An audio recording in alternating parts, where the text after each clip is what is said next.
ശുചിത്വ സാഗരം സുന്ദരതീരം പദ്ധതിയുടെ സംസ്ഥാനതല ഉദ്ഘാടനം തിരുവനന്തപുരം ശംഖുമുഖം ബീച്ചിൽ മന്ത്രി എം.ബി. രാജേഷ് നിർവഹിച്ചു. ഖരമാലിന്യ സംസ്കരണത്തിൽ 1027 തദ്ദേശ സ്ഥാപനങ്ങൾ സമ്പൂർണ്ണ മാലിന്യമുക്തമായതായി മന്ത്രി പറഞ്ഞു.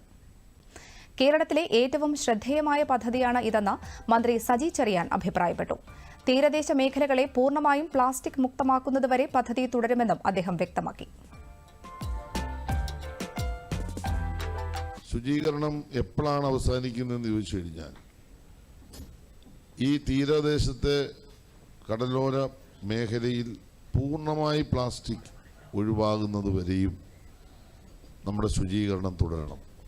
കൊല്ലത്ത് നമ്മൾ സർബൈക്കർ എന്ന് പറയുന്ന ഈ ബീച്ച് ക്ലീനിങ്ങിൻ്റെ ഒരു മിഷൻ തീരദേശ വികസന കോർപ്പറേഷൻ 75 ലക്ഷം രൂപ മുടക്കി നമ്മൾ കൊല്ലത്ത് അത് കൊടുക്കുകയും വളരെ മനോഹരമായി ആ ബീച്ച് ക്ലീനിങ് നടക്കുകയും ചെയ്യുന്നുണ്ട്.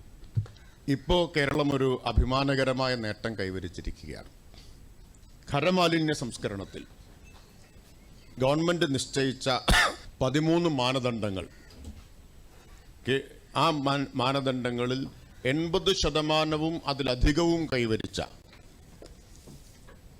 1027 തദ്ദേശ സ്ഥാപനങ്ങൾ മാലിന്യമുക്തമായിരിക്കുകയാണ്.